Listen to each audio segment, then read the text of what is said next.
Deep Talks, the detox for your mind by Deep Trivedi.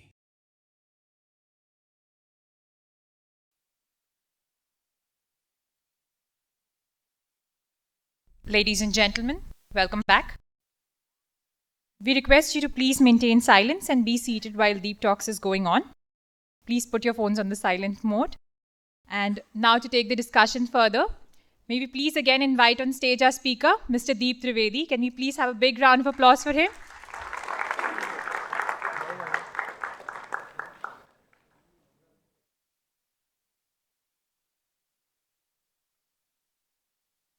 Thank you very much and welcome back.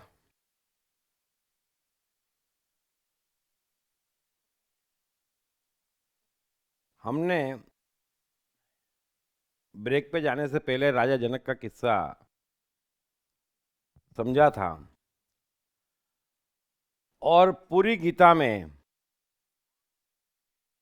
Krishna ने ज्ञानी के रूप में, वैदेही के रूप में एक ही व्यक्ति को याद किया, वो राजा जनक को।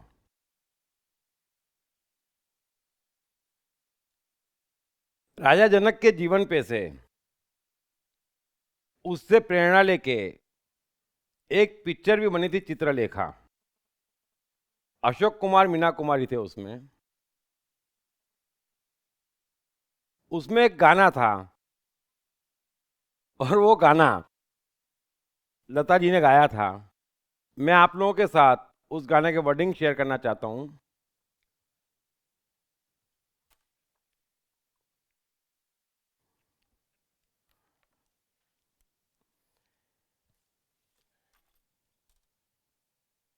संसार से भागे फिरते हो,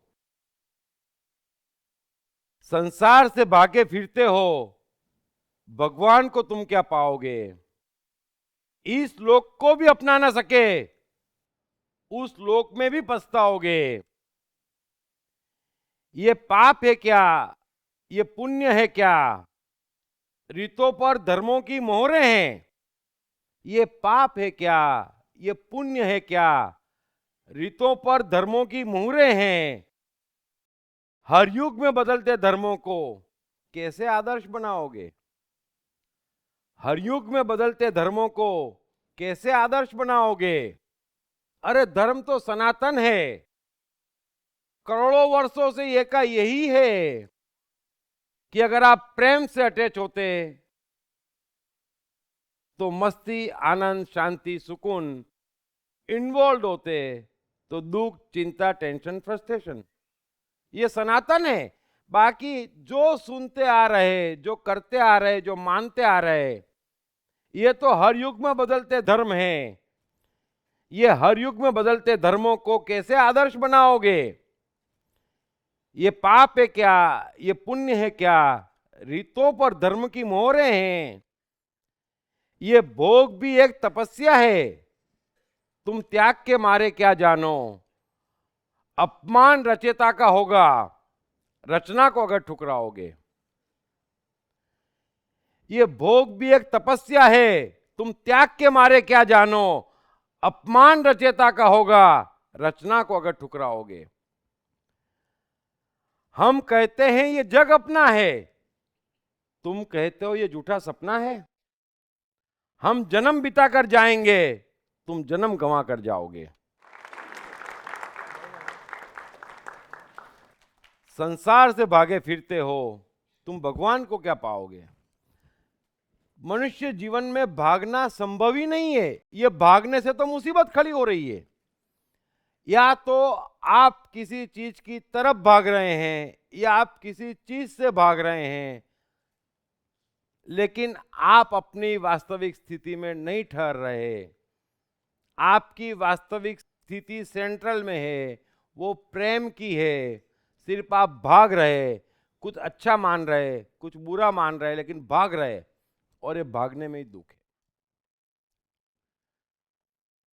तो इन्वॉल्वमेंट क्या होता, ये हमने समझ लिया। इन्वॉल्वमेंट के कारण दुख क्यों होते, यह भी हमने समझ लिया। लेकिन इन्वॉल्वमेंट के कारण होने वाले दुखों का सिलसिला यही नहीं थमता। आगे चलकर ये इन्वॉल्वमेंट अपेक्षा का जहर फैला देता हमारे जीवन में। ये पूरी सीक्वेंस समझ लेना कि जैसे ही आप इन्वॉल्व होंगे और जिस से आप इन्वॉल्व होंगे, चाहे वो व्यक्ति हो, विचार हो, कुछ भी हो, चाहे वो वस्तु हो, जैसे ही आप उसमें इन्वॉल्व होंगे आपकी उससे अपेक्षा जगेगी। ये साइकोलॉजिकल सत्य है।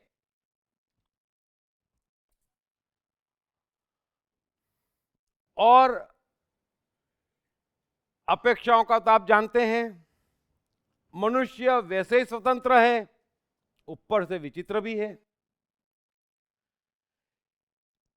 कोई मनुष्य आज तक हिटलर से लेकर भगवान तक की अपेक्षाओं पे खरा नहीं उतरा, तो वो आपकी और हमारी अपेक्षाओं पर तो खरा उतरेगा ही नहीं, प्रश्न ही नहीं उठता।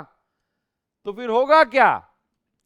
रोज रोज अपेक्षाएं टूटेगी, रोज रोज अपेक्षाएं टूटती है, ये आप भी जानते और मैं भी जानता।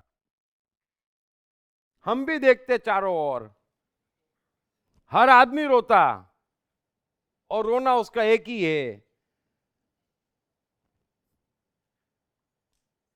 कि उसकी अपेक्षाएं टूट रही है, और अपेक्षा टूटते ही वो दुखी हो जाता। आप साइकोलॉजिकल सत्य की अगली कड़ी अपेक्षा भी समझें कि ये इन्वॉल्वमेंट का और विकृत स्वरूप है। ये हो ही नहीं सकता कि जहां जहां आप इन्वॉल्व हो वहां आपकी अपेक्षा ना जगे, और ये भी नहीं हो सकता कि अपेक्षा जगे तो टूटे ना, वो तो टूटेगी। और अपेक्षा टूटे और दुख ना हो, यह भी संभव नहीं है। आप थोड़ा सा अपने आपसी रिश्तों में देखें, जिन्हें आप अपना मानते, जिनमें आप इन्वॉल्व हैं, आप थोड़ा सा गौर से देखें, सच्चाई से देखें। ये आपकी अपनी बात है, ये हमारी अपनी बात है, हमारे भीतर की बात है। ये साइकोलॉजी है, कहते ही सिद्ध होती, सत्य है। अगर साइकोलॉजी का ज्ञान न हो तो हवा में कहनी पड़ती, तो हवा में कही जाती, हवा में सुनी जाती। लेकिन साइकोलॉजी हमारे सबसे ज्यादा निकट है, हमारे भीतर की बात है। मैं आपसे कह रहा हूं कि आप अपने रोजमर्रा के रिश्तों में देखें, आपके जो भी रिश्ते हैं उन्हें आप अपना मानते, अर्थात आप इन्वॉल्व हैं, और जिन जिन जगहों पर आप इन्वॉल्व हैं उनसे कुछ अपेक्षाएं रखते, उनसे कुछ अपेक्षा करते, वो भी आपसे अपेक्षा करता। थोड़ा सा गौर से देखना, थोड़ा सा अच्छे से समझना, थोड़ा सा अपने भीतर झांकना, ईमानदारी से झांकना कि आप किसी को कितना ही कह दें कि ये मेरा है, मेरा बड़ा प्यारा है, लेकिन वास्तव में क्या आप उसको जानते हैं? नहीं जानते।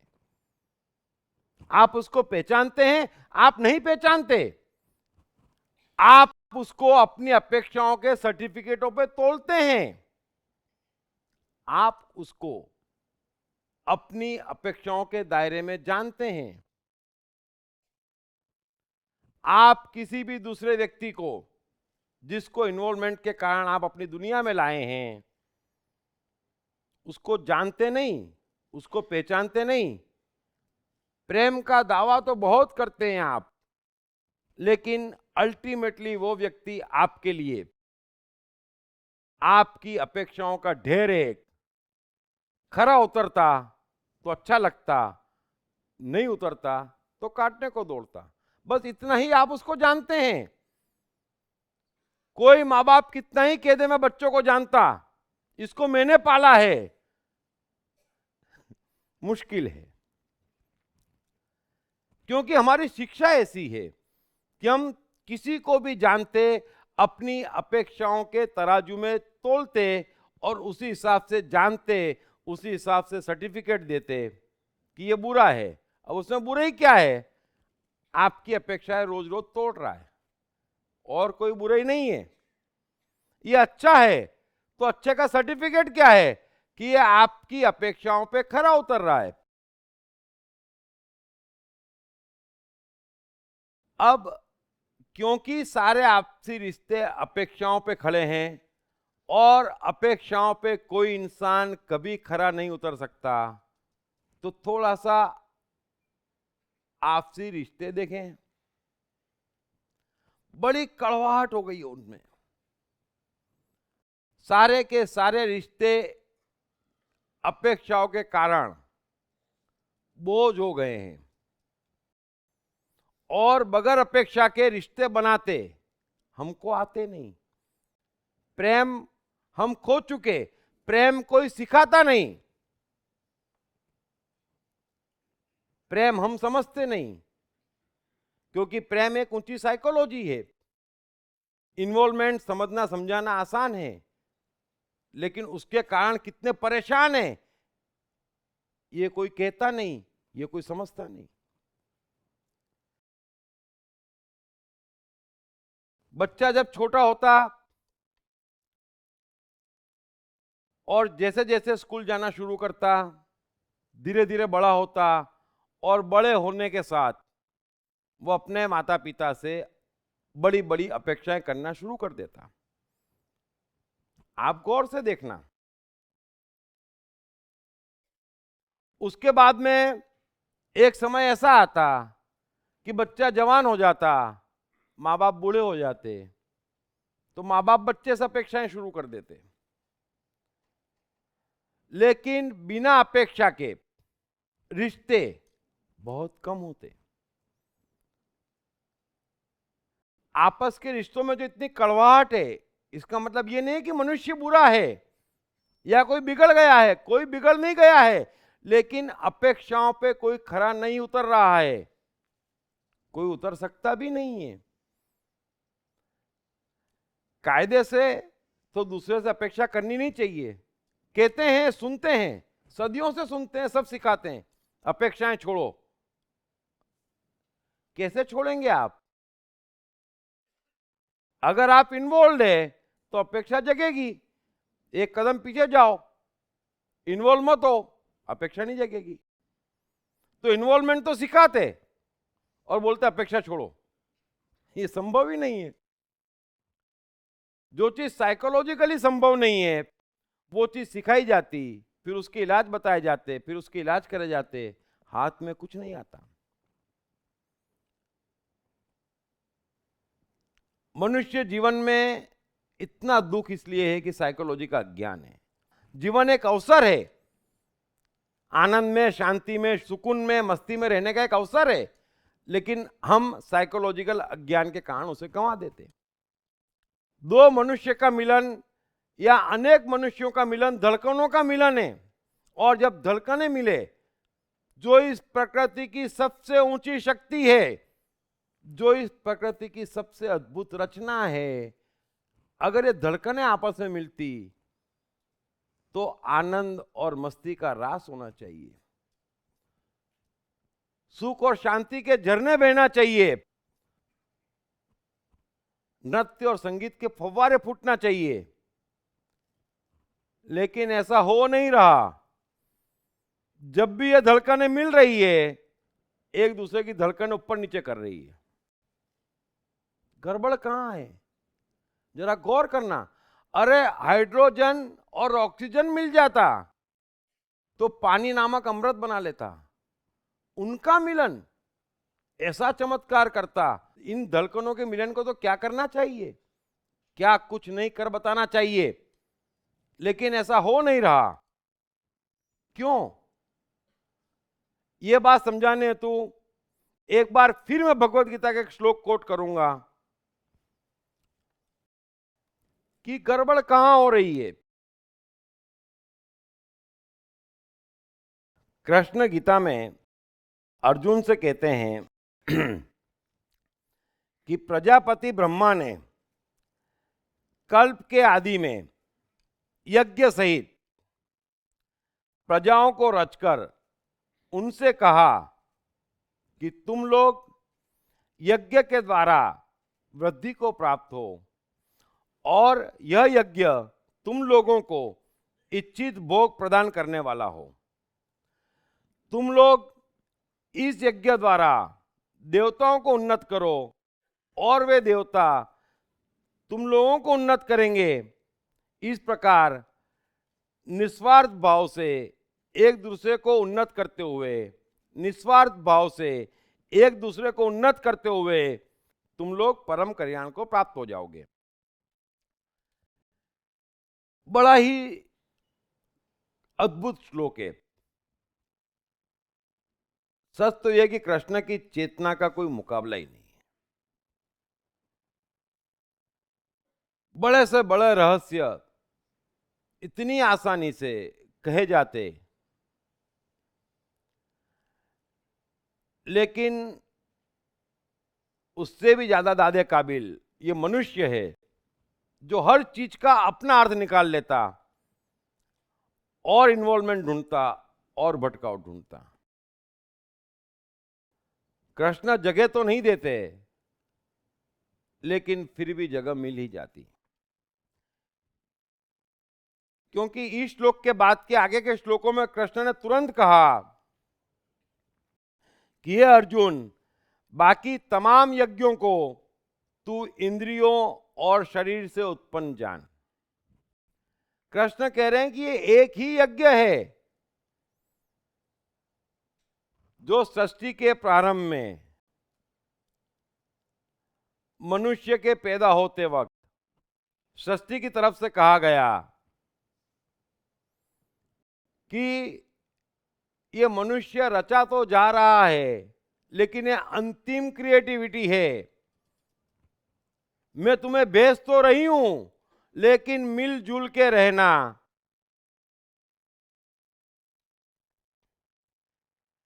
इस यज्ञ सहित प्रजाओं को रचकर उनसे कहा कि तुम लोग इस यज्ञ के द्वारा, यज्ञ यानी कर्म, तो कर्मों के द्वारा एक दूसरे को बढ़ाओ और देवताओं को उन्नत करो। देवता मतलब मनुष्य के गुण, और वे गुण तुम लोगों को उन्नत करेंगे। इस तरह संपूर्ण मनुष्यता स्वर्ग सा आनंद पाएगी। अब बात तो बड़ी सीधी और साफ कही। उसके बाद में कृष्ण ने यह भी कहा कि इसके अलावा भी कई तरीके के अलग अलग यज्ञ लोग बाग करते। कृष्ण ने उन यज्ञों की बात भी कही कि ऐसा भी करते, वैसा भी करते, लेकिन हे अर्जुन, उन तमाम यज्ञों को तू शरीर और इंद्रियों द्वारा उत्पन्न जान। अब हो क्या रहा है? कृष्ण जिस यज्ञ की बात कर रहे हैं वो यज्ञ तो हम और आप कर नहीं रहे, और हम उसको छोड़ के जमाने भर के यज्ञ कर रहे हैं जो शरीर और इंद्रियों द्वारा प्रेरित है, जो हमारे जीवन में कोई सुख सुविधा नहीं दे सकते। कृष्ण कह रहे हैं कि कुछ लोग करते हैं, लेकिन अर्जुन उनको छोड़।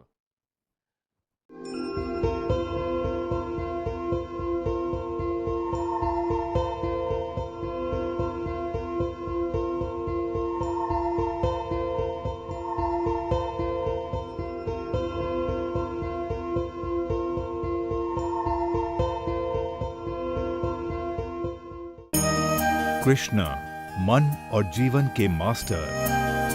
कृष्ण एक प्रेमी, एक कलाकार, एक गुरु, एक राजनेता, एक व्यवसायी।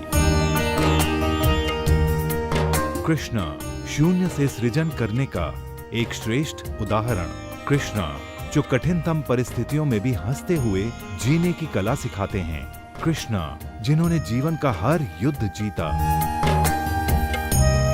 दीप त्रिवेदी द्वारा लिखित किताब मैं कृष्ण हूँ। ये किताब कृष्ण के संपूर्ण जीवन पर रिसर्च करने के बाद कुछ इस साइकोलॉजिकल अंदाज में सिलसिलेवार रूप से लिखी गई है कि जिसे पढ़ते पढ़ते आपका जीवन भी बदलता चला जाएगा।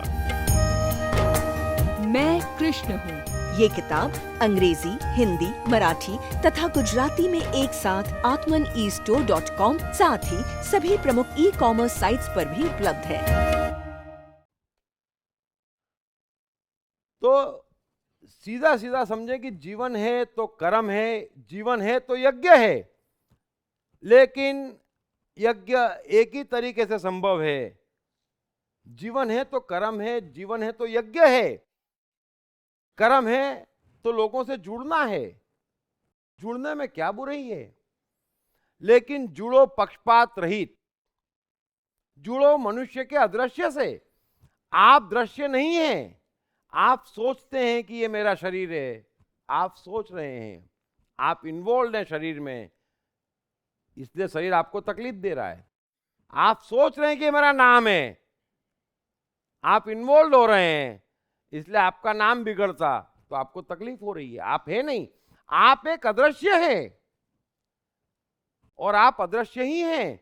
आप अदृश्य के साथ रहते, आप अदृश्य की चिंता करते, आप चिंता सुख की करते, आप चिंता दुख की करते, आप चिंता आनंद की करते, आप चिंता मस्ती की करते, आप चिंता शांति की करते। शांति है कहां? शांति तो भीतर है। वो शांति आप है, वो सुकून आप है, वो दुख आप है। आप बाहर थोड़े ही हैं, आपका शरीर थोड़े ही है। तो हम अदृश्य हैं, लेकिन अदृश्य को समझाने वाले कम, अदृश्य को समझने वाले कम, अदृश्य की चर्चा करने वाले साइकोलॉजिस्ट, अदृश्य की चर्चा साइकोलॉजी, वो तो ज्ञान नहीं। तो दृश्यों की बात करते तो मनुष्य को दृश्य बना के देखते हम, और जब हम मनुष्य को दृश्य बनाते तो हम सोचते कि मेरा नाम दीप त्रिवेदी, तो जब मेरा भी नाम है, मेरा भी शरीर है, मैं भी इन्वॉल्व हूं, मेरी भी अपेक्षाएं हैं, तो मेरा संसार भी होना चाहिए। तुम संसार भी बनाते, तुम संसार कैसे बनाते? हम कृष्ण के इस नियम को तोड़ के बनाते। आप गौर करना, आपके संसार की जड़ क्या है? आपके संसार की जड़ है चुनाव, आपके संसार की जड़ है पक्षपात। आपके मनुष्यों से रिश्ते पक्षपात के हैं। आपके पास चुनाव है,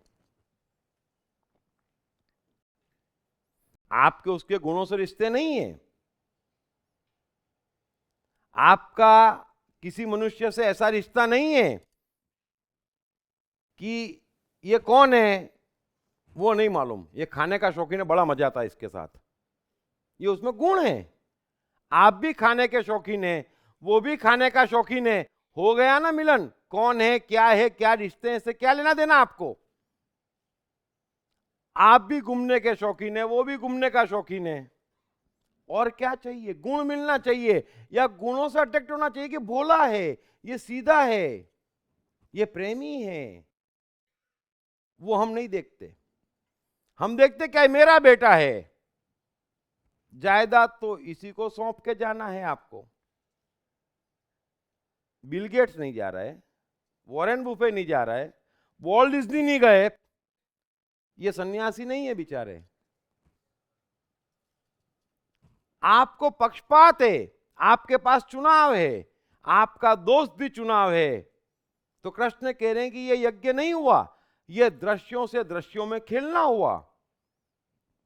दो मनुष्य के संबंध जब गुणों के होते तो रास होता, उसमें ऐसे आनंद, मस्ती, शांति, सुकून के फवारे फूटते। लेकिन जब दो दृश्यों का मिलन होता तो इन्वॉल्वमेंट होता, दुख होता, आप पक्षपात करते। तो सीधा सीधा आप इस साइकोलॉजिकल जड़ को समझें कि अगर आप अपना जीवन स्वर्ग जैसा बनाना चाहते हैं तो आप भूल जाइए रिश्तों को नाम देने से। आप भूल जाइए कि मेरे हैं, ये अपने हैं, ये पराए हैं, ये दोस्त हैं, ये दुश्मन है, हो ही नहीं सकता। हर आदमी एक साइकोलॉजी है, उसके भीतर कई गुण हैं। आपके रिश्ते उसके गुणों से होना चाहिए। फिर कोई भी हो, कैसा भी हो, क्या फर्क पड़ता है? अगर किसी आदमी में 6 गुण अच्छे हैं तो उन 6 गुणों से आपका रिश्ता, जो गुण अच्छे नहीं है उसमें क्या कर सकते? जो शौक आपसे नहीं मिलते उसमें आप कैसे निभा सकते? लेकिन हम निभाते, जीवन पर्यंत निभाते। दूसरे का बच्चा ऊंची आवाज में बात कर ले तो हाथ से निकल जाता। हमारा बच्चा मारपीट करके आए, बात में दम है। ये हमारा जीवन है। प्रेम का अभाव है, इन्वॉल्वमेंट है, इसलिए तरह तरह के यज्ञ खोज लाते और सदियों से खोजे जाते, सदियों से दिए जाते। कृष्ण नहीं दे रहे, अष्टावक्र नहीं दे रहे, लाओस से नहीं दे रहे। जो भी रिश्ते होंगे अगर उसकी जड़ गुण होगा, पक्षपात रहित होगा, अगर पक्षपातों का अभाव होगा और जो व्यक्ति ऐसा करेगा उसके जीवन में कभी दुख नहीं आ सकता, संभव ही नहीं है। उसका जीवन आनंद, मस्ती, शांति, सुकून से भरा रहेगा, वो सफलताओं के शिखर छुएगा। मैंने अभी आपको कहा कि वॉरेन बुफे को पक्षपात नहीं है, बिल गेट्स को नहीं है, वॉल्ट डिज्नी को नहीं है, किसी को नहीं है। और फिर किसका है ये? 80 साल में सबको जाना है, इस पे सबका समान अधिकार है, हर चीज पे। बस जिसमें लायकात हो वो ले जाए। सीधी तो बात कृष्ण कह रहे हैं कि लायकात को देखो, लायकात को बढ़ावा दो, लायकात तुम्हें बढ़ाएगी और तुम दोनों बढ़ते चले जाओगे। लेकिन अगर शरीर और इंद्रियों वाले यज्ञों में उलझे रहे तो करते रहो चाहे जितने होम हवन, अपने बनते जाएंगे, अपना संसार बना लोगे, पक्षपात करोगे, चुनाव करोगे, फंस जाओगे, दुख ही उत्पन्न होगा, सफलता संभव नहीं है। फिर यहां तक तो ठीक, फिर अपेक्षाओं का जहर आप बढ़ाते बढ़ाते जरा गौर करना जीवन में कि व्यक्तियों से उठ के वस्तुओं तक पे आ जाते। हर एक ने अपने जीवन में कैसी कैसी अपेक्षाएं पाल रखी है। हम गुणों को तो महत्व नहीं देते, हम रिश्ते इन्वॉल्वमेंट से बनाते, पक्षपात से बनाते, दुखी होते, असफल होते, चलो उसको भी छोड़ो। लेकिन यही एक दुख नहीं है, अपेक्षाओं के जहर को हम वस्तुओं तक फैला देते, हम धर्मों में फैला देते, समाज में फैला देते, धन में फैला देते, कैसी कैसी अपेक्षाएं करते। कभी अपनी अपेक्षाओं पे गौर करना। आप गाड़ी से अपेक्षा करते कि वो पुरानी ना हो, आप शरीर से अपेक्षा करते कि वो बीमार ना हो, जरा गौर तो करना। आप धन से अपेक्षा करते कि वो कम ना हो, आप अपने अजीजों से जिन्हें आप अपना मानते उनसे अपेक्षा करते कि वो मरे ना। कैसी कैसी विचित्र अपेक्षाओं में, किस किस प्रकार की अपेक्षाओं में मनुष्य जी रहा है, जरा गौर करना। अभी अपेक्षाएं तो टूटेगी, इसे टूटना ही पड़ेगा। और फिर जितनी अपेक्षाएं टूटती उतना दुख आता। फिर बात यही नहीं रुकती, इन्वॉल्वमेंट अपेक्षाएं जगाती, अपेक्षाएं फैलाता, दुख होता, दुख झेलता। लेकिन यह साइकोलॉजिकल सीक्वेंस यहां नहीं थम रही है। उसके आगे मनुष्य आश्रय पर जीना शुरू करता, अपेक्षाएं आश्रय जगाती, और फिर यह कमाल का मनुष्य कमाल कमाल के आश्रय खोज लाता, 100-200 रुपए में जीवन बना लेता, बड़े बड़े चमत्कार हो जाते उसके जीवन में, छोटी मोटी बातों से, छोटे मोटे धागों से। ये आश्रयों का जीवन है। और दौड़ पड़ता, गिरते गिरते गिरते आश्रयों पे आ जाता मनुष्य। कृष्ण गीता में कह के गए कि हे अर्जुन, मनुष्य को चाहिए कि संसार रूपी समुद्र से वह स्वयं के द्वारा स्वयं का उद्धार करे, दूसरा कोई उसका उद्धार नहीं कर सकता। थोड़ा सा सोचो, अगर बुद्ध, कृष्ण, क्राइस्ट, मोहम्मद कर सकते होते तो कब का पूरे जगत का उद्धार कर चुके होते। ये सत्ता ही किसी को नहीं है। हर मनुष्य को अपना उद्धार स्वयं करना है, लेकिन वो गिरते गिरते आश्रय और आश्वासनों में खो जाता। ये गिरावट बता रहा हूं मैं आपको। अपने आप को अपने भीतर चेक करना है कि हम किस स्टेज में हैं इस इन्वॉल्वमेंट की, कहां तक खो चुके हैं इस इन्वॉल्वमेंट की दुनिया में। और आप जितना नीचे गए हैं, जितना खो चुके हैं, उतने ही आपके जीवन में दुख हैं। मैं आपको पूरी एक साइकोलॉजिकल सीक्वेंस समझा रहा हूं।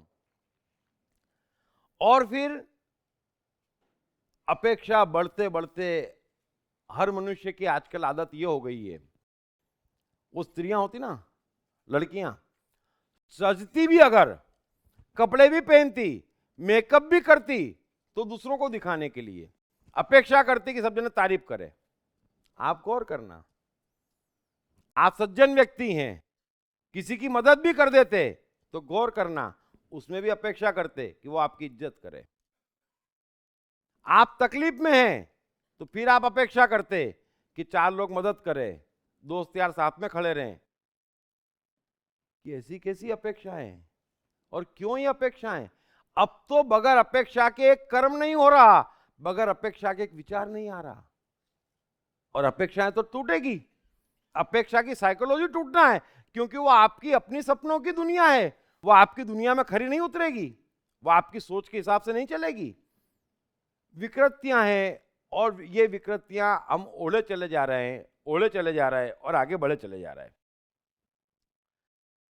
कई बार हम देखते बड़े बड़े आश्चर्य की अपेक्षाओं में ये मनुष्य जीने लग गया है। वो टीचर होते ना, अपने स्कूल कॉलेज के टीचर, वो स्टूडेंट को पढ़ाते हैं और फिर बोलते हैं डल है, इसमें अकल नहीं है, ये किसी काम का नहीं है। तो आप चाहते क्या स्टूडेंट से? ये एडिसन नहीं बन सकता, बोले। अब वो टीचर बच्चों से एडिसन आइंस्टाइन बनने की कल्पना करते, चाह रखते। फिर उनसे पूछे, महाराज आप क्या कर रहे हैं? बोले 20 साल से अमीबा पढ़ा रहा हूं। आप 20 साल से अमीबा पढ़ा रहे हैं, आपके हाथ से पढ़ा बच्चा एडिसन आइंस्टाइन कैसे होगा, ये बताओ। फिर धर्मगुरु बोलते, तुम्हारे में ये खोट, तुम यहां पापी, तुम्हारे में ये नहीं, तुम वो नहीं करते, तो आप हमसे चाहते क्या है? बोले आप में बुद्ध के कम लक्षण दिखाई देते हैं। अब हमारे में बुद्ध के लक्षण ढूंढे जा रहे हैं। फिर बोले महाराज आप? बोले 100 रुपए में पक्का हाथ देखता हूं। 100 रुपए की भीख क्यों मांगनी पड़ रही है? हमारा छोड़, हमारे में कितने लक्षण है बुद्ध के, वो छोड़ो। हम कैसी कैसी अपेक्षाओं में जीते। मैं हर व्यक्ति को देखता हूं 24 घंटे, अब उसका जीवन सिवाय एक्सपेक्टेशन के कुछ बचा ही नहीं है।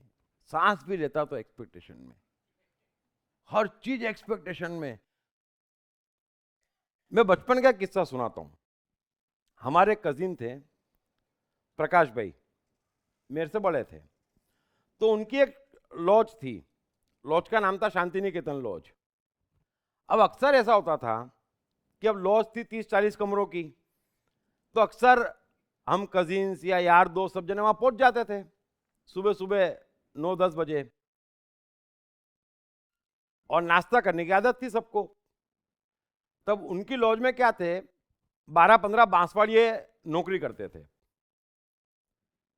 अब उस समय की बात कर रहा हूं मैं, करीबन 28-30 साल पहले की। तनख्वाह क्या थी उनकी? 4 रुपए रोज से लेकर 6 रुपए रोज तक, और एक्स्ट्रा ऑर्डिनरी बांसवाड़िया हो तो 8 रुपए रोज।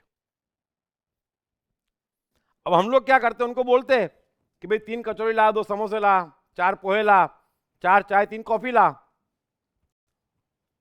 वो दौड़ पड़ता, और लाता तो सामान तो 5 ही लाता, लेकिन इसमें से 2 होते और 3 जने कौन से होते।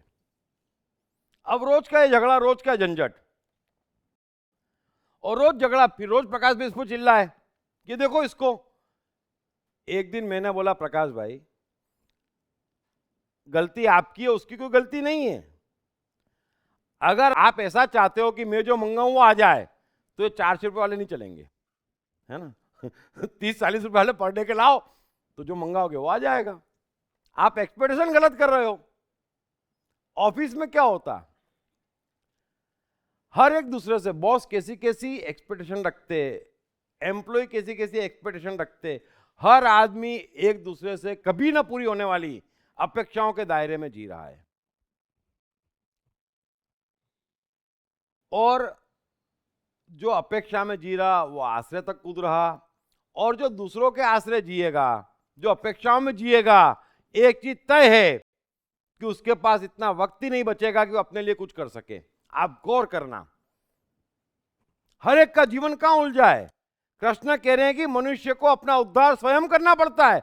हमारे पास अपने उद्धार की जगह ही कहां है, क्योंकि सुबह से रात तक 25 इन्वॉल्वमेंट के दुख झेलते, 50 हमारी अपेक्षाएं टूटती, इन चक्करों में फंस जाते, तो 10-20 आश्रय खोजते, जो थोड़ा बहुत कमाया वो भी चला जाता, और फिर अपने लिए हम कुछ करते नहीं, फिर हम कहते हमारे जीवन में कुछ होता नहीं। तो कुछ करोगे तो हो गया, कैसे ही हो जाएगा।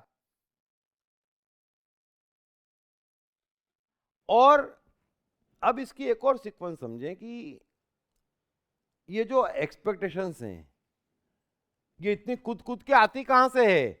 तो हम जो देखते सुनते हैं वहां से आती है। देखो बात कितनी ऊंची है, बड़े अच्छे समझना, बात कितनी ऊंची है, बात कितनी महान है या बात कितनी खराब है, इसका महत्व नहीं है। यह जानना जरूरी है कि इस बात का मनुष्य पे साइकोलॉजिकल प्रभाव क्या पड़ेगा, और इसका नॉलेज बड़ा कम है। होता क्या है आप देखना, जिस घर में सास बहू साजिश देखी जाती, उस घर में कोई बहू आके बताए,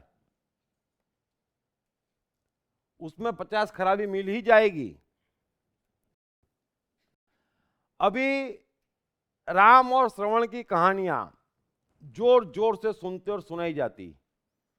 अब जैसे ही आप बार बार सुनते, मैंने बोला विचार दृढ़ हो जाते, और जैसे ही विचार दृढ़ होते आपके बच्चों में आपको 50 खोट नजर आने लगी जाती। ये सीधा सीधा साइकोलॉजिकल प्रभाव है। किसमें कितनी खराबी है ये बाद में खोजना, आपने कोई अपेक्षा तो नहीं कर रखी, पहले खोजना। कहां कितनी गड़बड़ है बाद में खोजना, आपकी अपेक्षाएं कितनी टूट रही है पहले खोजना। होता क्या है, कोई बढ़िया लव स्टोरी देख लेते हैं, वो 18-20 साल के लड़के अक्सर फंस जाते हैं। बढ़िया लैला मजनू देख लेंगे, उत्साह में आ जाएंगे। फिर जब आपके अंदर मजनू धीरे धीरे दृढ़ हो जाता है, जैसे ही मजनू दृढ़ होता है कि कोई भी लड़की उसको लैला नजर आने लग जाती। ये अपने अंदर चल रहा है। फिर लैला से दोस्ती भी हो जाती, ये तो मजनू और बुरी तरह जाता बेचारा, लेकिन वह लैला तो मॉडर्न लैला है। 3-4 मुलाकात में समझ जाती कि इसके साथ घूमने जैसा नहीं है, शादी तो बहुत दूर की बात है, ये तो बेकार है। वो पलट जाती, चली जाती, ये पक्का मजनू हो जाता। तो कच्चे मजनू से शुरू होकर पक्के मजनू का सफर आदमी तय कर लेता, ये देखने सुनने के कारण। अपनी ही दुनिया में खो रहे हैं आप, बाहर दुनिया ऐसी है ऐसा नहीं है। आप कह देते ये आदमी खराब है, किसने कह दिया? सिर्फ आपके क्राइटेरिया में फिट नहीं हो रहा है, आपकी अपेक्षाओं पे वो खरा नहीं उतर रहा है। पर आपको दूसरे से अपेक्षा करने का अधिकार किसने दिया? आपको दूसरे में इन्वॉल्व होने का अधिकार किसने दिया? दूसरा आपका हो कैसे गया? हो ही नहीं सकता, संभव नहीं है। दूसरे से प्रेम संभव है, दूसरे के साथ आनंद संभव है। वो भी खाने का शौकीन, आप भी खाने का शौकीन है, तो बैठ के आधा घंटा खा के आनंद लिया जा सकता है, लेकिन वो आपका नहीं हो जाता उससे। लेकिन आप उसको अपना बना लेते। अब अपना बना लेते तो मालूम पड़ेगा मारपीट का भी शौकीन है। अब शाम को उसके साथ मारपीट भी करनी पड़ेगी आपको फिर। लेकिन गुणों से रिश्ते होंगे, समझ लेना। अगर आपके रिश्ते गुणों से है तो तकलीफ ही नहीं है।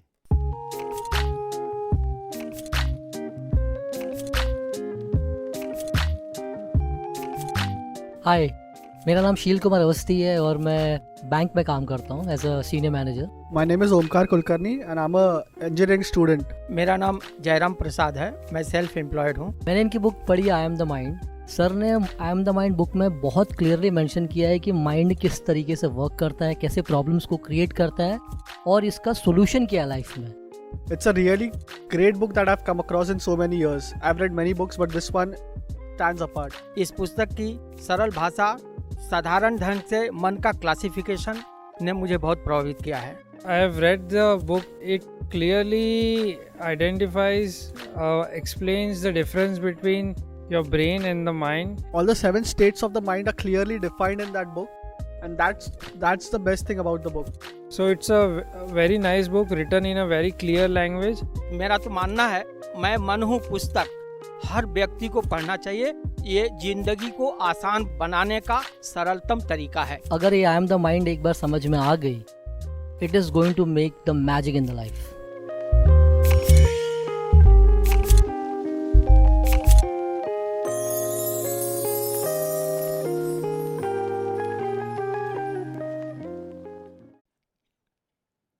छोटी सी बहुत पुरानी कहानी सुनाता हूं। भोलेनाथ, शंकर। एक बार ऐसा हुआ कि एक राक्षस को अचानक क्या सूझी कि वो घोर तपस्या करने बैठ गया। अब 2-3 महीने हुए तो आप तो जानते हैं, बचपन से दादी माएं सुनाती आई ये कहानियां कि बाकी कोई भगवान तो नहीं पिघले, लेकिन अब भोलेनाथ पिघल गए। बोले इतनी तपश्चर्या और राक्षस होकर? बोले इसको दर्शन देने जाना पड़ेगा, इसको वरदान तो देना ही पड़ेगा। तो बेचारे भोले भंडारी पहुंच गए। वो तो घोर तपश्चर्या में बैठा था राक्षस। शंकर ने उठाया, बोले उठ, तेरी तपश्चर्या सफल हुई, मैं तेरी तपश्चर्या देखकर बड़ा खुश हुआ, देख प्रकट हो गया। राक्षस ने आंख खोली, सामने शंकर। अरे बोले मैं आपको देख के बड़ा दुखी हुआ, आप कहां से आ गए? मैंने तो शास्त्र पढ़े थे, तो मैंने सोचा उर्वशी और मेनका आएगी। कोई आपके लिए तपश्चर्या थोड़ी करी थी।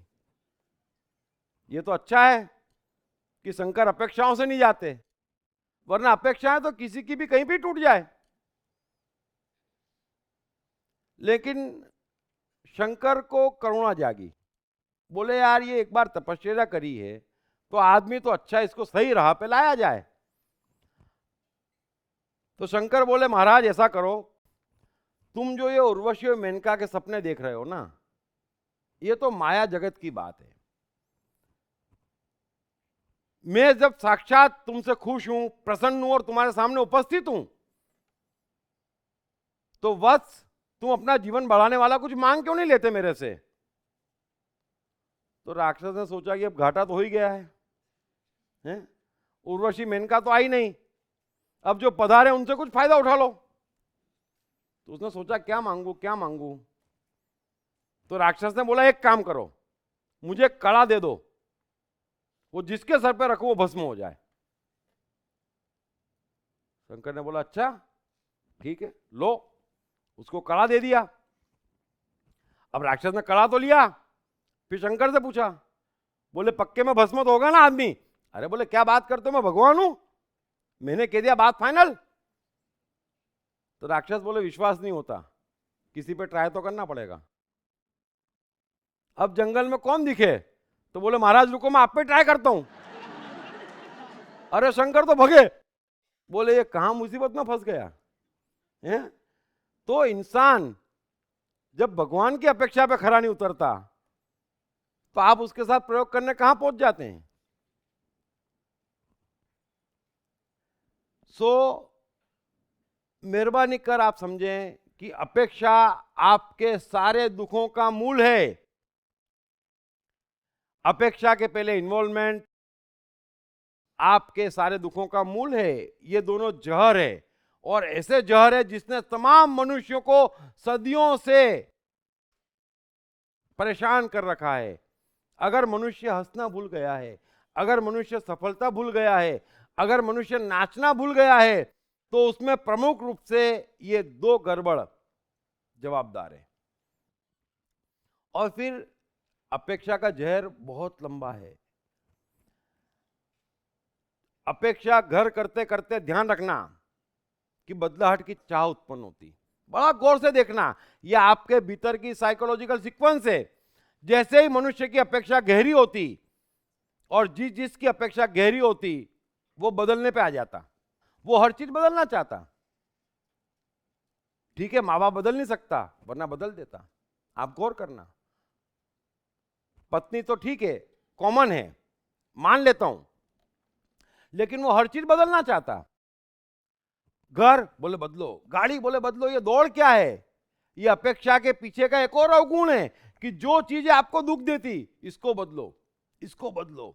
आप आज के बाद जीवन में गौर करना, आपके रिश्ते हों, आपके दोस्त हों, चाहे आपके विचार हों, चाहे वस्तु हो, आप गौर से समझेंगे तो आप पाएंगे कि हां, अंदर खाने हम हर चीज बदलना चाहते हैं। अबे कैसी कैसी बीमारियां, एक छोटी सी बीमारी की जड़ अब इतनी बीमारियों का घर कर गई है मनुष्य के भीतर। मैं आपको बड़ी आसानी से वहां से निकाल लूंगा, क्योंकि अगर जड़ मालूम पड़ जाए, बीमारी मालूम पड़ जाए, तो निकलना बड़ा आसान है। इसलिए अपेक्षा के आके की चढ़ है बदलाहट। आप गौर करना, कोशिश करना, वो गाड़ी जो पड़ी है घर में उसमें कोई खराबी नहीं है, लेकिन अपेक्षा के कारण बदलाहट की चाहत होती और बदल दो, बस सब चीज बदल दो। अरे, और बदलने के लिए दौड़ रहे हैं आप। कोशिश करना आज के बाद कि आप दौड़ क्यों रहे हैं, हर चीज बदलने के लिए दौड़ रहे हैं, जो है उससे भाग रहे हैं। बदलो, जितनी बदली जा सकती बदल देते, जितनी नहीं बदली जा सकती उतनी तमन्नाएं भीतर बैठी है, लेकिन बदलने की चाह से हर अपेक्षा वाला जी रहा है। और फिर हम इतिहास से भी सबक नहीं लेते। मनुष्य अपेक्षाओं का जहर कम से कम ऐतिहासिक तथ्यों में तो छोड़ देना चाहिए। हर कोई सोचता है कि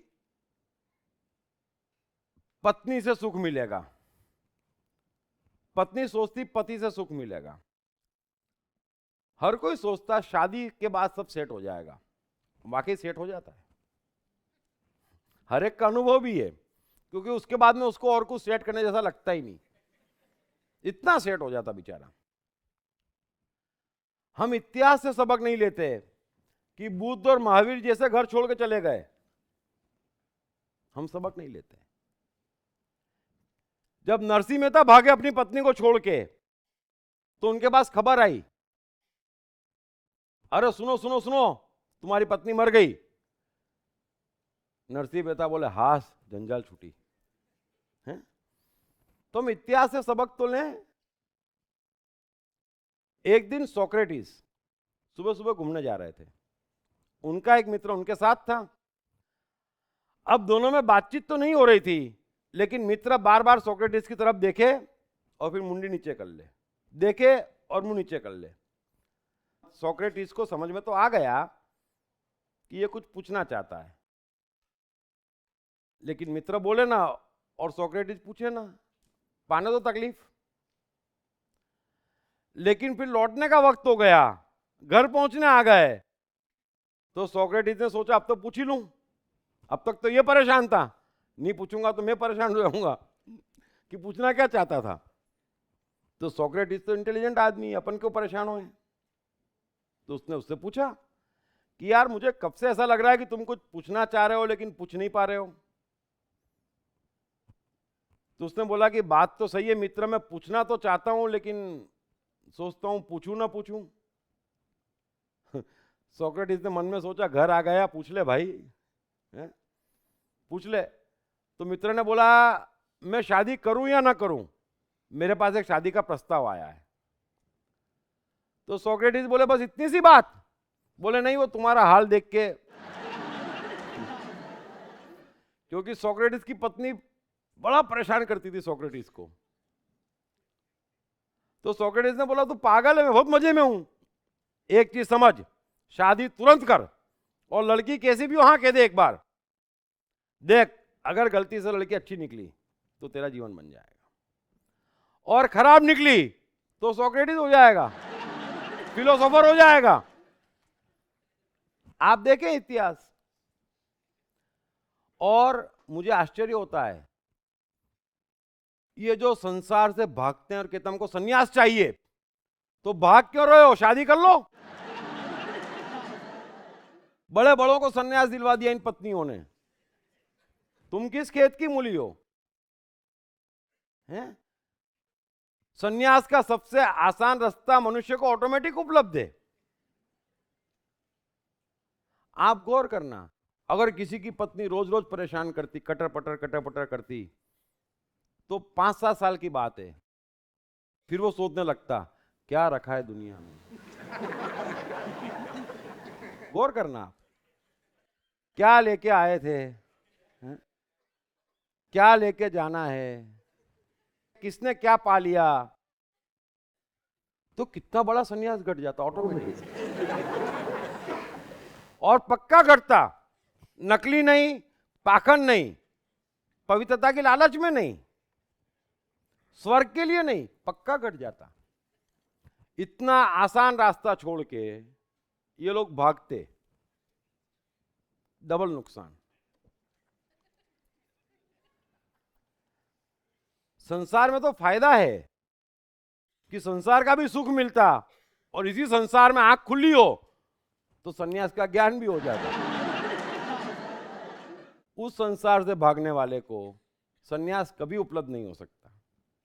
सन्यास तो मन की एक दशा है कि हम प्रेमपूर्ण हो गए, अब सामने जो ले आओगे हम तो हंसेंगे, हमारे जीवन में खुशी रहेगी, आनंद ही रहेगा, मस्ती रहेगी, नृत्य रहेगा।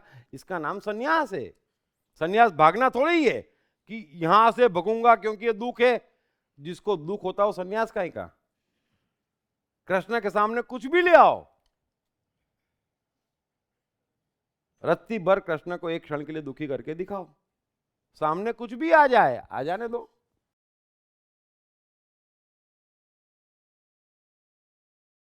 सो अंत में मैं इतना कहना चाहूंगा कि आपको बड़ा ध्यान से सिखाते हैं कि अपेक्षा छोड़ो, इन्वॉल्वमेंट छोड़ो, ये कोरी बातें हैं।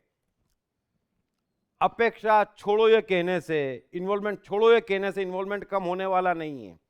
ये हकीकत है कि हमारे सारे दुखों की जड़ इन दो चीज में छिपी हुई है। अब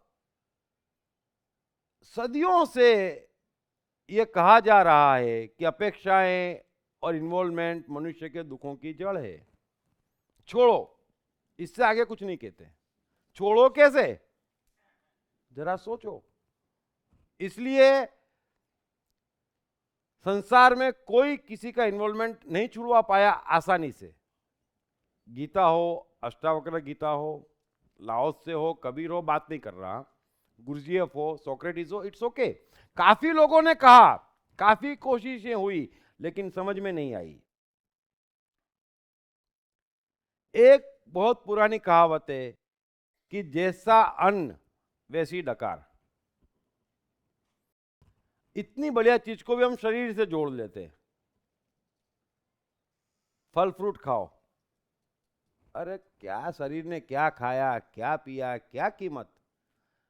मन से जैसा अन्न वैसी डकार। और मन से आप अन्न क्या खा रहे, और मन से आपको अन्न क्या खिलाया जा रहा, इस पे देखें।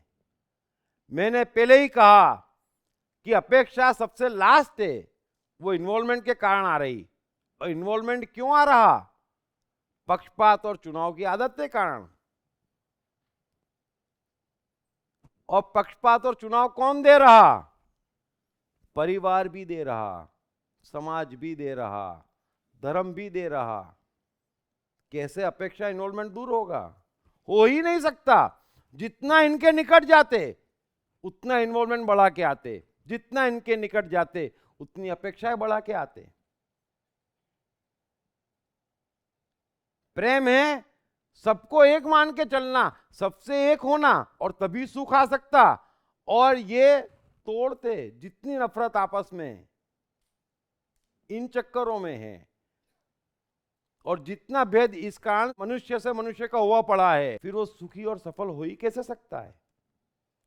जबकि कृष्ण कह रहे हैं कि प्रेम कुंजी है, एक ऐसा यज्ञ जिसमें गुण को देखो, अदृश्य को देखो, दृश्य मत देखो।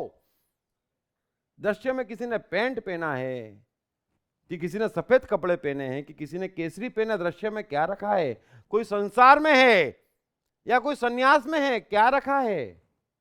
दोनों बराबर हैं दृश्य में। अदृश्य में देखो उसके कि प्रेम है या इन्वॉल्वमेंट है, बस। सो मेहरबानी कर, पक्षपात और चुनाव जहां जहां दिखे, ये शुरुआती पॉइंट है इन्वॉल्वमेंट और अपेक्षा का। जहां जहां कैसा भी पक्षपात हो और कैसा भी चुनाव हो, ये दोनों मनुष्य के बर्बादी की शुरुआती जड़ है। आप पूरी गीता पढ़ लें, 10,000 बार पढ़ लें, पूरी लाओस से पढ़ लें, पूरी अष्टावक्र पढ़ लें, एक चीज लेके आए कि इसमें से मैंने ये चुना, आप चुन सकते ही नहीं। इसलिए मैंने बोला कि कृष्ण की चेतना अपरंपार है। वे यहां पर कर्म को यज्ञ कह रहे हैं, लेकिन हाथों हाथ अर्जुन से कह रहे हैं कि यज्ञ मतलब समझ लेना। कई लोग ऐसे ऐसे ऐसे और ऐसे यज्ञ भी करते, लेकिन वो इंद्रियों और शरीर द्वारा किए जाने वाले यज्ञ है। जगह ही नहीं छोड़ते कृष्ण, गलती करने का प्रश्न ही नहीं उठता। इसलिए कभी भी जो अच्छे साइकोलॉजिस्ट हैं वो आपको पक्षपात और चुनाव से छुड़वाते हैं, क्योंकि यही जड़ है। फिर गुस्से, इन्वॉल्वमेंट, फिर अपेक्षा और फिर बर्बाद। तो आज के बाद जीवन में गौर कर लेना कि जीवन में दुख है नहीं। जब जब दुख हो तब गौर करना कि आप किसी पक्षपात में हैं। हाँ, आपने चुनाव किया है। हाँ, आपकी अपेक्षा टूटी है। हाँ, और आप इन्वॉल्व हैं। हाँ, ये 4 हटा दें और एक क्षण को दुखी होकर बताएं। ये 4 हटा दें और एक क्षण को असफल होकर बताएं, संभव ही नहीं है। तो इसकी शुरुआती जड़ पक्षपात और चुनाव से बचें, सब धरती गोपाल की कृष्ण की तरह। हाँ, तो क्वेश्चंस जिसको पूछना हो माइक्स देना। हेलो। हाँ, इन्वॉल्वमेंट और इस पे जिंदगी में सुख और दुख तो है ही। नेगेटिव के बिना पॉजिटिव नहीं है, पॉजिटिव के बिना नेगेटिव नहीं है। नेगेटिव नहीं हो तो उसका भी मजा नहीं है। तो ये जब यहाँ से चल के उधर आएंगे तभी तो ये आनंद आएगा ना। देखो, आप मन को समझो, मन के बाहर दो तो सुख और दुख में कोई फर्क ही नहीं है। आनंद में दुख नहीं है, आनंद में सुख नहीं है। आपको सुख दुख पक्षपात के कारण है। आनंद को पक्षपात नहीं, इसलिए हर हाल में आनंद है। There is a third dimension, आनंद इज थर्ड डायमेंशन। सुख दुख मन के हैं। दुख है तो सुख है पक्के में, वो आपको आगे जैसे जैसे जाएंगे आप समझेंगे। अगर आपको कोई चीज दुख दे रही है तो आप तय जानना कि वो चीज आपको सुख भी देगी, और जो चीज सुख दे रही है वही चीज आपको दुख दे रही है। अपेक्षा पे एक सवाल। हाँ बोलो। ये जैसे हम माता पिता की सेवा करते हैं, जैसे बच्चे माँ बाप करते हैं ऐसे बच्चे फॉलो करते हैं। जैसे बच्चे बड़े होके करेंगे उसके बच्चे फॉलो करें। ये तो ऑटोमेटिक है, एक्सपेक्ट करो ये नहीं करो, ये है। तो इसको कैसे आप इससे लिंक करोगे? मैं समझ नहीं पाया सवाल। जैसे मैंने माता पिता की सेवा की, उन्होंने अपने माता पिता, मैंने देखा बचपन में, अब मेरे बच्चे ने देखा मैंने की है, तो ये अपने आप ही वो। तो सेवा करने से कौन रोक रहा है? करना चाहिए, आपका कर्तव्य है। जो उसको अपेक्षा नहीं करना चाहिए। हाँ, बस अपेक्षा की तो बात है। आप समझिए कि चुनाव काय में है, माता पिता में चुन सकते हैं आप, भाई में चुन सकते हैं। तो ये इसको हम चुनावहीन रिश्ते कहते हैं अपन। तो जहाँ चुनावहीन रिश्ते हैं वहां पर आपका कर्तव्य है, वो तो निभाना ही है। लेकिन ये नहीं कि मैं निभा रहा हूं तो तुम मेरे बच्चे का ध्यान रखना, है ना। मैंने तुम पे इतना खर्चा करा, तुम ध्यान रखना। मैंने तुमको इतने प्यार से बड़ा करा और तुम बड़े होते मुझे भूल गए, ये तो अपेक्षा है। आपको करने का ही मजा है, कर्तव्य कर्म में अपने आप करने का मजा है। ये चुनाव ही ना, बाकी आपके चुनाव हैं। रिश्ते दो ही तरीके से हैं। पर चुनाव तो हम करते ही हैं, हर रोज सुबह शाम करते हैं, तो उससे हम कैसे बच सकते हैं? देखो इतनी पुरानी शिक्षा है चुनाव करने की कि साइकोलॉजी आप सुनेंगे। मैंने बोला अनएसिड आकार। अगर मनुष्य साइकोलॉजी सुनेगा तो साइकोलॉजी उसको चुनाव भी काटेगी और पक्षपात भी काटेगी, और ये दोनों कटेंगे तो उसके इन्वॉल्वमेंट भी कटेंगे, एक्सपेक्टेशंस भी कटेंगे, ये दोनों कटेंगे। तो अब दिक्कत ये है कि जहां पे भी आप जाएंगे, आप धर्म में जाएंगे तो पक्षपात और चुनाव पकड़ाएंगे, आप समाज में जाएंगे पक्षपात और चुनाव पकड़ाएंगे, आप परिवार में जाएंगे तो पक्षपात और चुनाव पकड़ाएंगे। सवाल ये है कि संसार में पक्षपात और चुनाव संभव कैसे है, ये समझना थोड़ा सा डिफिकल्ट जाएगा जब तक अंदर नहीं घुसेंगे। लेकिन जीते जीते जीते अक्सर हर मनुष्य के जीवन में ऐसी मोमेंट्स आती है जब वो गहराई से जीता है, और वो गहराई से जीता भी, लेकिन उस समय होश नहीं रखता कि हाँ यार, जीवन में चुनाव हो संभव कैसे है, जीवन में पक्षपात संभव कैसे है। आप कर थोड़ी लेते हैं, आप चुनाव कर रहे हैं, चुनाव हो जाता है, करते होता तो नहीं है ना। तो वही तो कह रहा हूं कि असत्य। आप पक्षपात करते हैं, पक्षपात होता है, नहीं हो सकता। आप प्रकृति को देखें, सूर्य निकलता है, रोशनी देता है, तो कभी देखता कि हिंदू बस्ती कहाँ है, मुस्लिम बस्ती कहाँ है, पापी कहाँ है, पुण्यात्मा कहाँ है, कुछ मतलब नहीं है। वो चुनावहीन अवस्था है। चुनाव आप कर नहीं सकते। ये इल्यूजन है कि हमने चुनाव किया, हमारा धर्म सबसे बड़ा, अच्छा, तो महाराज उसमें कितने लोग खुश? बोले ढूंढ रहे हैं हम भी। तो भैया अच्छा कैसे हो गया है? हमारा खानदान आहा। अच्छा, आखिरी ग्रेजुएट कब हुआ था? पूछो आप। क्या महानता है, क्या चुनाव है, क्या पक्षपात है, क्या गर्व है?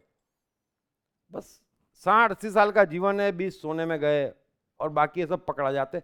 और ट्रेनिंग हो गई। अब बगैर चुनाव के देख नहीं सकते, बगैर पक्षपात के देख नहीं सकते, बगैर इन्वॉल्वमेंट के अटैच नहीं हो सकते, बगैर अपेक्षा के कुछ कर नहीं सकते।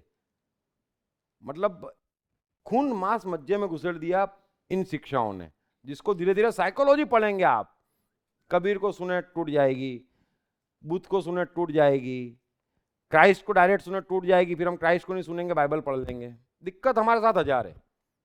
हम गीता नहीं पढ़ेंगे और फिर कुछ का कुछ पढ़ लेंगे। स्वार्थ है जहाँ इन्वॉल्वमेंट, और जहाँ निस्वार्थ है वहाँ प्रेम, उसको प्रेम। स्वार्थ संभव ही नहीं है। आप सूर्य की रोशनी चुरा लें, संभव नहीं है। ये इल्यूजन है। हम कोशिश कर रहे हैं, हम उसमें जी रहे हैं, परिणाम इसलिए नहीं आ रहे हैं कि जो चीज शक्य नहीं है। मैं कह रहा हूं कि आपका भागना संभव नहीं है, तो आप सबने अच्छे से समझ लिया कि भाग कैसे सकता। आप जहां पे भी जाएंगे वहां जिएंगे तो सामान के साथ ही।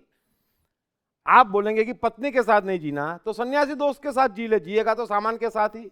तो सामान का महत्व नहीं है, सवाल ये है कि आपका प्रेम है कि इन्वॉल्वमेंट है। वैसे ही आप जो कोशिश कर रहे हैं वो साइकोलॉजिकली संभव नहीं है, तो फिर भी आपकी दुनिया में वो संभव क्यों हो रही है?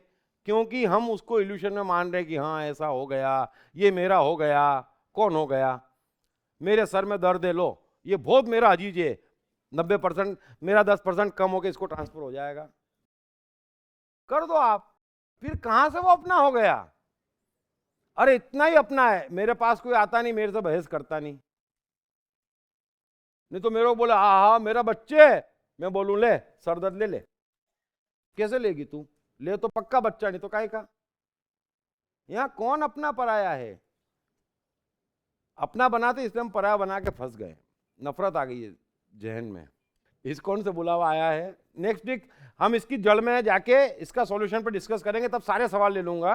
Thank you very much, thank you very much.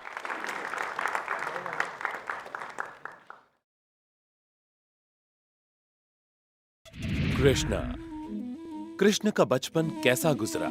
Krishna Radha का प्यार क्या था? कृष्ण ने कितने विवाह किए?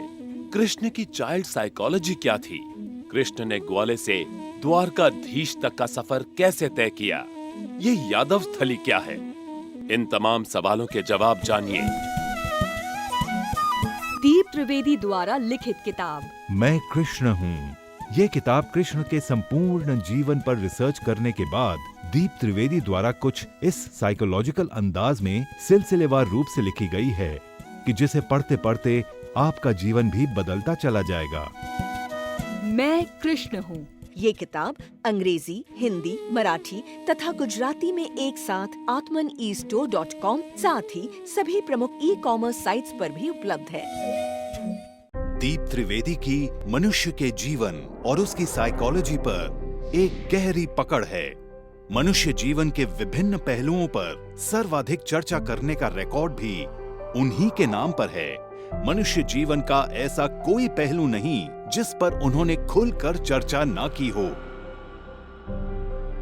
जैसे कि path of life, personality, complex, guilt, love, expectation, partiality, acceptance, fear, hypocrisy, creativity, wealth, who is God, concentration, confusion, power of transformation, joy and success, mind and brain, day sleep, natural intelligence, change your future, ego, non-violence, freedom, तथा दीप talks ताओ ते चिंग के अंतर्गत दीप त्रिवेदी द्वारा मशहूर Chinese philosopher लाओ त्से के महान सूत्रों पर चर्चा, परिचय, समय, मन, सफलता, संकट, धर्म, राजनीति और दीप टॉक्स भगवद गीता के अंतर्गत जीवन की किसी भी समस्या से निपटने के लिए दीप त्रिवेदी द्वारा भगवद गीता के संपूर्ण 18 अध्याय पर चर्चा। आप ये तमाम डीवीडीज और सीडी सुनकर अपना और अपने परिवार का जीवन बदल सकते हैं। ये तमाम डीवीडीज और सीडीज आत्मन ई स्टोर तथा अन्य सभी ई कॉमर्स साइट्स पर उपलब्ध हैं। जब भी कोई बच्चा पैदा होता, माता पिता बड़ी उम्मीद लगाते। ये जरूर एडिसन बनेगा, ये जरूर स्टीव जॉब्स बनेगा, ये जरूर सफल होगा। परंतु होता ऐसा कुछ नहीं। अधिकांश जीवन की चक्की में पिसकर रह जाते हैं। क्यों? सिर्फ गलत शिक्षा तथा गलत परवरिश के कारण, साइकोलॉजिकल अज्ञान के कारण। अतः बच्चों की साइकोलॉजी समझने हेतु एवं उनकी क्षमता निखारने हेतु आज ही खरीदें श्री दीप त्रिवेदी द्वारा लिखित किताब मैं मन हूँ। ये किताब atmanestore.com पर उपलब्ध है। सुनिए श्रीमद् भगवद गीता, कृष्ण और अर्जुन का अद्भुत संवाद, संपूर्ण 18 अध्याय। हरीश भिमानी, कृष्ण भूटानी, विष्णु शर्मा और अरविंद मेहरा की मधुर आवाजों में श्रीमद् भगवद गीता, विश्व का सबसे उच्चतम ज्ञान। हर समस्या का बस एक समाधान। 4 CD set now available at 20% discount. Only on Atman eStore and all other leading e-commerce sites. हर बच्चे में सफल और महान बनने की संभावना छिपी होती है। सवाल बच्चे द्वारा अपनी प्रतिभा को निखारने का तथा सही परवरिश पाने का ही होता है। दीप त्रिवेदी द्वारा लिखित रोचक ग्राफिक बुक्स पढ़िए। The story of Thomas Edison, अनपढ़ एडिसन के महान वैज्ञानिक बनने की दास्तान। नॉटिनेस टू ग्रेटनेस, स्टीव से स्टीव जॉब्स बनने की कहानी। हॉटी टू डॉन्टी, चाइल्ड साइकोलॉजी समझने हेतु शेर के बच्चे की कहानी। न सिर्फ बच्चों बल्कि हर माता पिता व टीचर के लिए भी आवश्यक ग्राफिक बुक्स हिंदी तथा अंग्रेजी में आत्मन ई स्टोर तथा अन्य सभी ई कॉमर्स साइट्स पर उपलब्ध।